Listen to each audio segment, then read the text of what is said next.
Hello Eurovision fans, thank you so much for coming to my channel Eurovision Histories, which is growing very much at the moment. Thank you so much for joining the community. I cannot wait to spend Eurovision week with all of you guys, reading your comments, discussing all that is happening.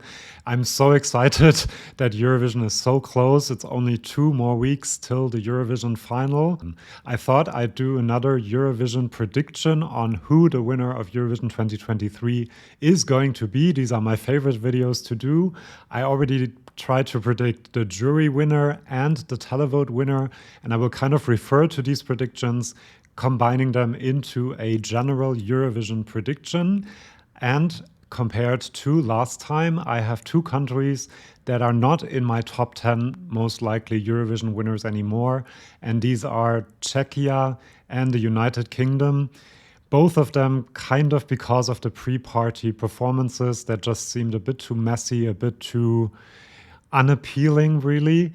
I can kind of see Czechia even being a shock non-qualifier in semi-final 1 and the UK not doing that well. I had it 8th or 9th in my jury prediction. I'm not quite sure that is going to happen anymore. So that is why both of them are not in my likely Eurovision winners anymore. Before I get to my top 10, I want to make a few honorable mentions. One of them is Germany, Lord of the Lost. I think will get a quite healthy televote.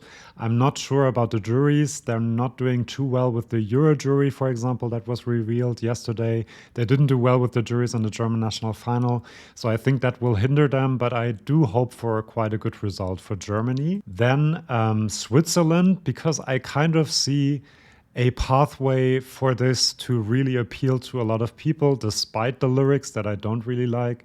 But his voice and the performance could be quite impactful. And this is obviously a song that can appeal to the juries. And if it makes it to the final, it obviously also appealed to the televoters. Then Australia, kind of same thing like Germany. I kind of expect a good televote, but not that well of a jury vote. That's why they're not in the top 10. Moldova, because I think this could be the Schum moment of this year, where people don't really expect it, but it comes together on stage with a very good performance, and Moldova is kind of known for that. And it is, of course, uniting traditional elements with electro elements, and that kind of works quite well, especially in the televote. Georgia, kind of the same thing. I'm kind of waiting to see the staging for this one. If it manages to stage the hell out of this, it could be doing much better than people are expecting.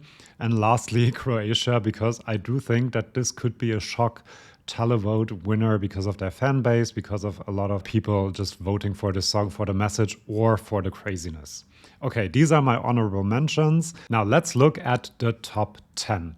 I am not predicting, by the way, the top 10 of Eurovision. These are the 10 most likely winners according to me. And in 10th place, I have Spain. I have had quite a journey with this song because I appreciate it as a piece of art, but I just think it's not accessible enough to win. However, I have to keep in mind all of the data I have, and lots of people seem to think that Spain will do really, really well. I didn't have it in my jury prediction. However, I had the Netherlands in there, which now I think is not correct. And I might put Spain in 8th in my jury prediction, maybe. And I do also think that this might appeal to the televote because the televote likes songs that are very national identity and very traditional with a modern twist, which Spain has. And a lot depends on the performance. So I do think there is a pathway for Spain to win. At the moment, I don't think it's that likely, which is why I'm giving a 1% winning chance only. In 9th place, like last time, I have Israel, also 1% winning chance. This really depends on the staging. If they have a staging that is just incredibly impactful and can convince lots of people to vote for it, I can see this doing really well with the televote, especially kind of well with the juries. And so there is kind of a pathway for it because Noa Kirel is also a very convincing performer. But as I said, this kind of depends on the staging.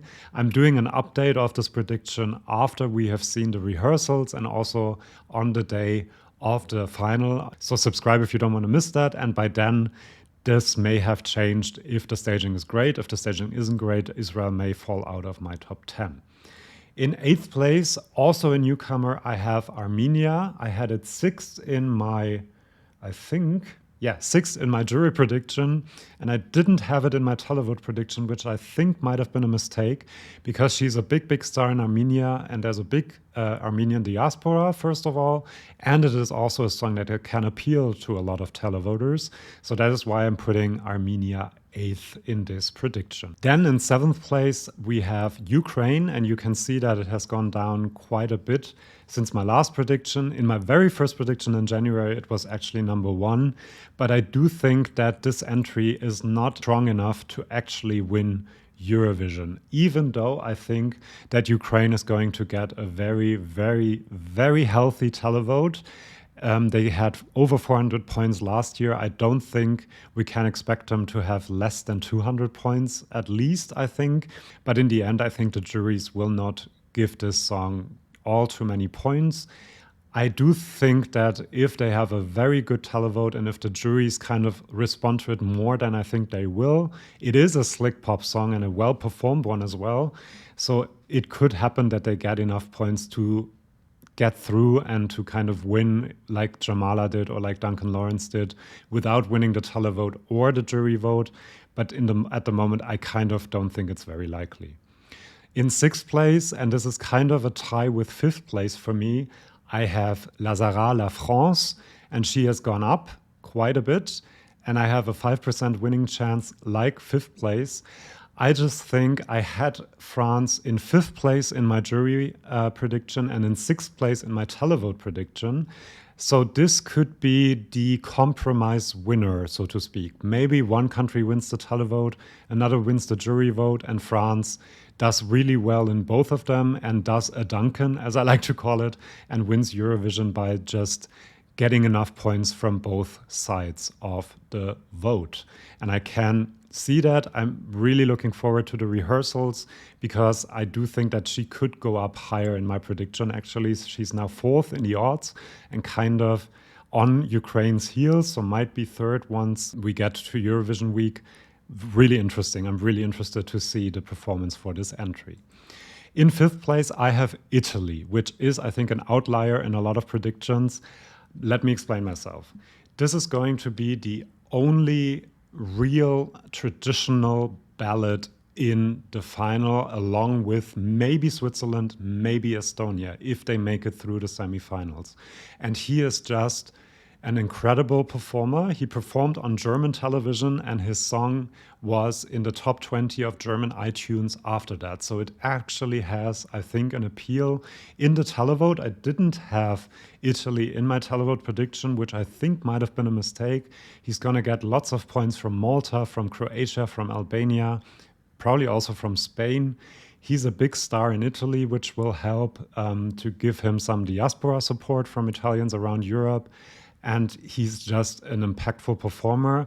And in the jury vote, I said he might come second. And I do think that he could be the jury winner this year with these vocals, with the performance, with the style of the song as well. Juries usually love this style of song.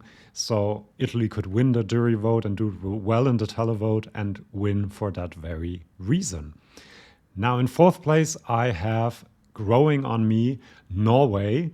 I think the fandom is kind of growing tired of it because they have heard it for so long and it was chosen so early in the season. I think that might be a mistake to write Norway off.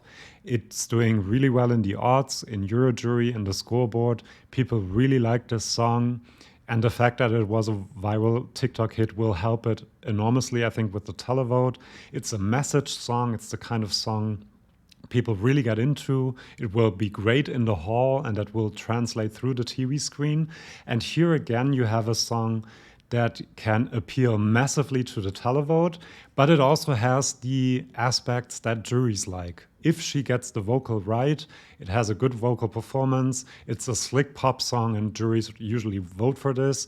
And juries also kind of look at the hit potential, I think, and Norway has proven that it does have hit potential. So this could be another one where it kind of comes second in the televote maybe, or even wins the televote, and quite high in the jury vote and wins as a compromise winner. In third place, and you see, I am giving this a very high winning chance because I do think that this is if not the dark horse, the most undervalued entry this year. I hope I can still say that once I have seen the staging, because a lot depends on that. But I do think that Austria balances out a lot of things. It can be appealing to the juries because it has a music industry message. And one of my commentators said the Oscars like to vote for movies on movies, so why shouldn't juries vote for a song on the music industry? And then it is also really catchy and weird and appealing and fresh for the televote. So it balances out these two aspects of the voting. It also kind of balances being a joke entry for some and people voting for it for that reason, and being a serious and good pop song for others and people voting for it for that reason. They have good vocals, good chemistry. It has a message. So what's not to like? I think this could also be one of the possible compromise winners. I've talked a lot about compromise winners because I do think that we kind of know already who will win the jury vote and who will win the televote. And these are the top two of my prediction. And before revealing which one I have at number one and which at number two, I wanted to give some reasons for that. It's not my opinion. I'm trying to predict as objectively as possible. So the two are obviously Sweden and Finland. Now, what speaks for Finland? It is second in the odds at 16%, which is much higher than third, fourth, fifth place. And it came second in the OGAE vote, which I think is incredible because OGAE is a demographic that usually goes for pop songs, for female-led songs. And having a song like this come second and almost win against Loreen just shows how much of a mass appeal this song has. It won the German song checks as well. It did really well on Norwegian TV with people that usually don't like this kind of song. A lot of them have commented that. So there is something about it that just appeals to a lot of people. In the Eurovision scoreboard, the difference between Loreen and Käärijä has actually come down a bit. And I think people expect this to win the televote. It is my prediction for the televote winner. And as I've said in my televote video, usually first or second place in the televote, not usually, always first or second place in the televote wins Eurovision. And that is because the televote kind of agrees on the two top songs more than the juries do, and so the weight of the televote is usually higher.